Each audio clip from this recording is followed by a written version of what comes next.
जी sir, मैं ये कह रहा था, आपने जैसे भी बोला कि मेरी गरीबी दूर नहीं हुई, आपने भी बोला था थोड़ी देर पहले। जी जी। तो सर मैं आपसे ये जानना चाह रहा हूँ, आपके मुताबिक गरीब कौन होता? हाँ।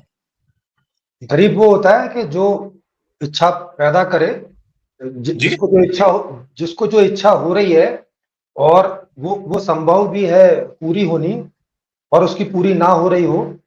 तो जितनी जितनी इच्छाएं उसकी पूरी नहीं हो रही हैं वो गरीबी है। जो पूरी हो अच्छा, जा रही मतलब है उतने मामले में अमीर है।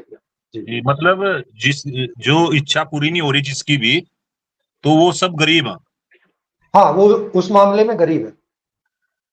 और दूसरे मामले में सर? जिन मामले में इच्छा पूरी हो रही है उतने मामले में वो अमीर है। अब इसको ओवरऑल देख लो कि अगर तो इसका किसी की तो 10% इच्छाएं पूरी हो रही हैं, 90% नहीं हो रही हैं, तो उसे गरीब बोल दो। ओवरऑल ये गरीब आदमी है। मतलब ऐसा तो लगभग, तो ऐसे तो कोई आदमी नहीं होगा जिसमें इच्छा नहीं है। अरे इच्छा नहीं है, नहीं है, इच्छा तो है, पूरी हो रही है कि नहीं उससे तय होगा कि गरीब है कि अमीर है। अरे सर, इच्छा तो सब में ही होंगी। मैं ये कह रहा हूँ, तो इच्छा तो मान लिया किसी की 10 इच्छा, तो 10 की 10 तो किसी की भी नहीं, संपूर्ण इच्छा है तो किसी की भी पूरी नहीं हो रही, तो इससे तो मतलब हाँ सभी गरीब हाँ, है। तो संपूर्ण रूप से तो कोई अमीर है नहीं ना। ये कह सकते हो कि किसी की 8 इच्छा पूरी हो रही है तो चलो वो अमीर है भाई। 2 इच्छा पूरी नहीं हो रही, वो अमीर है। नहीं, तो इच्छा तो उसकी भी पूरी, अभी तो आपने ये कहा ना जिसकी इच्छा पूरी नहीं हो रही तो वो गरीब है। देखो, आप पूरी तरह से सुन नहीं रहे हो शायद। मेरी आवाज आ रही है आप तक? बिल्कुल सही आ रही है दोबारा सुनो। जी। मूल परिभाषा अमीरी और गरीबी की पहले सुनो। गरीबी का मतलब है कि जो इच्छा हमें हुई और उसकी पूर्ति नहीं हुई, मतलब संभव है लेकिन नहीं हुई, तो ये होगी गरीबी। ये एक इच्छा के हिसाब से गरीबी, ठीक। एक इच्छा हुई, वो संभव है और पूरी हो गई, तो ये हो गई अमीरी। ये हो गई एक इच्छा के हिसाब से। अब इसे आ जाओ, क्योंकि एक आदमी एक इच्छा तो करता नहीं है, उसको इच्छाएं होती रहती है। तो अब जीवन में उदाहरण के लिए मान लो कि एक आदमी 100 इच्छाएं कर रहा है, तो अब जिसकी 90 पूरी हो जा रही हैं वो अमीर है, जिसकी 10 पूरी हो रही हैं वो गरीब है। 90 पूरी नहीं हो रही हैं, तो ऐसे ओवरऑल इससे आप एक अंडरस्टैंडिंग ले सकते हो। जैसे अभी बिलो पॉवर्टी लाइन किसको बोलते हैं?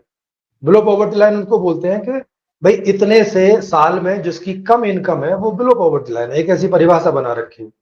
तो ऐसे ही 10% जो लोग हैं जिनकी 90% इच्छाएं पूरी हो रही हैं, 10% नहीं हो रही, वो अमीर लोग हैं। और इसके अलावा बाकी सब नीचे, उनको आप कम गरीब, ज्यादा गरीब और ज्यादा गरीब ऐसे सेट कर सकते हो, जी मध्यम जी दर्जे के। जी। जी। जैसे कोई करोड़पति व्यक्ति है हाँ।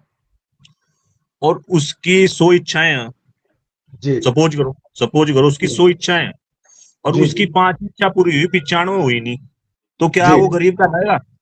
हाँ, तब तो वो गरीब ही है। फिर अगर 5 ही पूरी हुई हैं और 95 नहीं हुई, तो फिर पैसे का तो कोई मतलब नहीं बचा उसका। फिर तो वो बेचारा गरीब है, फिर क्या करेगा? तो उसमें गरीब कहा जाएगा आपके हिसाब से? बिल्कुल बिल्कुल गरीब कहा जाएगा। भाई, करोड़पति है और अगर वो पैसा उसकी इच्छाएं पूरी नहीं कर पा रहा, उसके लिए तो बेकार है वो पैसा। किस जी काम का? जी हाँ। जी जैसे जैसे आपके अकाउंट में मैं 10 करोड़ रुपए डाल दूं और एक कंडीशन लगा दूं, रुपए आपके ही हैं, पर भाई आप 20 साल से पहले इनका इस्तेमाल नहीं कर सकते, ठीक। जी जी तो अब बोलने को तो आप करोड़पति हैं कि भैया आपके अकाउंट में 10 करोड़ रुपए हैं, लेकिन जी साथ में शर्त लगी है कि 20 साल के बाद ही आप इसका इस्तेमाल कर सकेंगे। तो अब आपकी इच्छाएं 5 ही पूरी हो रही हैं, तो अभी 20 साल तक तो आप गरीब हो।